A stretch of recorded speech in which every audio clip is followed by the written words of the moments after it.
pertanyaan milenial Mas Anies. Ya. Saya Wulan Prasesti, mahasiswa Kesehatan Masyarakat UMS dan juga kader Ikatan Mahasiswa Muhammadiyah Kota Surakarta.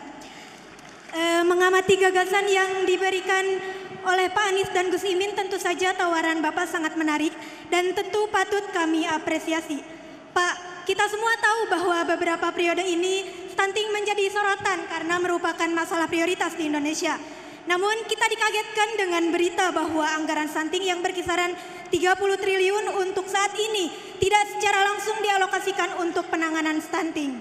Pertanyaan saya Pak, bagaimana strategi Bapak dalam melakukan bentuk pengawalan anggaran stunting agar tepat sasaran untuk stunting secara holistik? Selanjutnya saya sampaikan kepada Gus Imin, bagaimana komitmen Gus Imin dalam memberikan peluang kepada anak muda untuk terlibat merawat kesejahteraan Indonesia di sektor kesehatan. Seperti kita tahu, lulusan kesehatan setiap tahunnya terus mengalami peningkatan, Gus. Namun, ruang-ruang di sektor kesehatan masih didominasi oleh orang tua dengan dalih lebih senior. Gak bahaya, tak Gus? Kaum muda dibiarkan begitu saja. Terakhir, saya mewakili kaum muda menyampaikan salam cinta untuk Pak Anies dan Gus Imin. Terima kasih. Baik, terima kasih. Terima kasih. Dengan segala permohonan maaf, hanya satu yang bisa kita akomodir, dan satu itu adalah perempuan sesuai dengan aspirasi Ibu Aisyah. Silahkan Mas Anies. Ya, begini, terkait dengan tadi yang sampaikan stunting ini, kami memandang dalam penyelesaian masalah itu jangan hanya negara, tapi kolaborasi negara dengan warga negara. Apalagi kalau menyangkut kesra. Kalau kita menyangkut kesra, itu urusannya langsung di tingkat rumah tangga. Jadi nomor satu, aktifkan kembali peran PKK di seluruh Indonesia. Ini kembalikan kali. Di situ ada yang disebut dengan dasawisma, ada penggerak PKK. Setiap 10 keluarga atau 10-20 ada satu dasawisma yang memantau.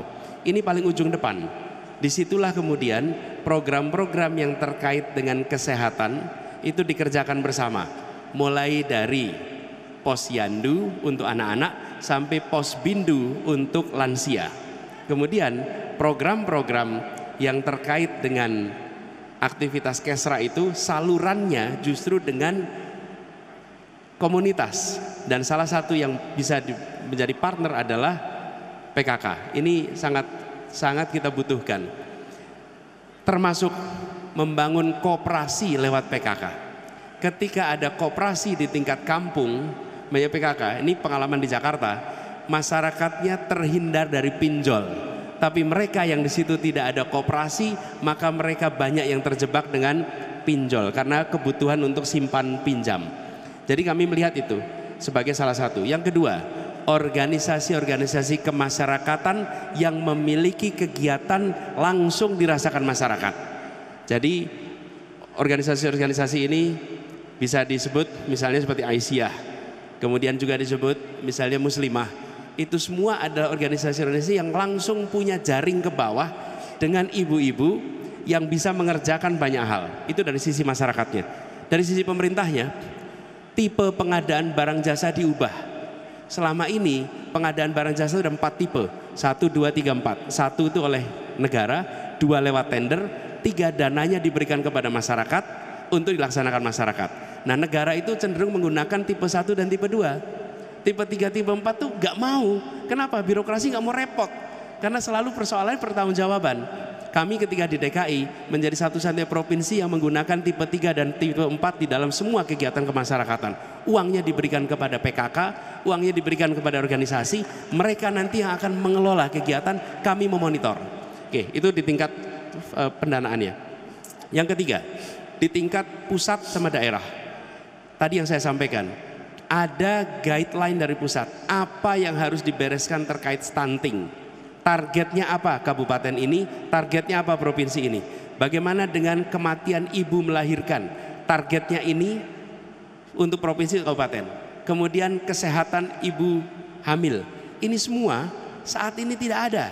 insya Allah perubahan yang akan kita lakukan justru mengembalikan itu semua sehingga kita punya ukuran yang jelas untuk capaian-capaian itu.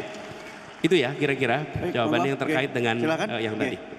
Caimin. Terima kasih. Ternyata ada yang nanya ke saya selain ke Mas Anies. Dua pertanyaan yang saya tangkap meskipun agak remang-remang. Yang pertama, kesempatan kepada kaum muda. Ya, bahwa lebih dari 10 tahun terakhir ini kita sering ngomong istilah bonus demografi, jumlah kaum muda yang begitu besar. Tetapi belum saja kita rasakan secara nyata apa urgensi sekaligus bukti konkret dari pentingnya memberi peluang bagi kaum muda untuk berkesempatan lebih produktif lagi. Jawabannya sama dengan yang disampaikan Mas Anies, negara mau memandang mengeluarkan anggaran untuk kaum muda sebagai program.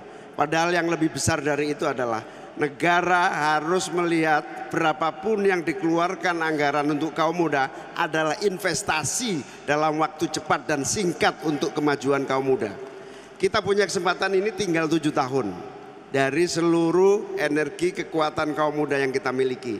7 tahun ini menurut saya insya Allah kalau kita diberi amanah 5 tahun kepemimpinan kita investasi besar-besaran untuk memberi ruang kaum muda untuk tumbuh dan melakukan kreativitas serta kemampuan inovasinya serta kemampuan wirausahanya untuk tumbuh dan berkembang. Yang kedua, pertanyaan bagaimana peluang dan kesempatan dengan posisi persaingan soal senioritas dan junioritas. Sekali lagi dalam semua level terutama di pemerintahan, juga di umum dan swasta. Yang paling dibutuhkan adalah kompetensi, kapasitas, dan produktivitas. Itu harus menjadi ukuran merit sistemnya. Tanpa 3 ukuran itu, maka bukan karena anak siapa, ponakan siapa, maka yang karir diukur berdasarkan produktivitas, kompetensi, dan kapabilitas serta kualitas kerja. Di situ akan terjadi produktivitas nasional akan tumbuh dengan baik di masa-masa yang akan datang. Dan kalau tumbuh baik maka kaum muda punya peran dan kesempatan akan semakin cepat lagi pertumbuhan kemajuan bangsa kita di masa yang akan datang.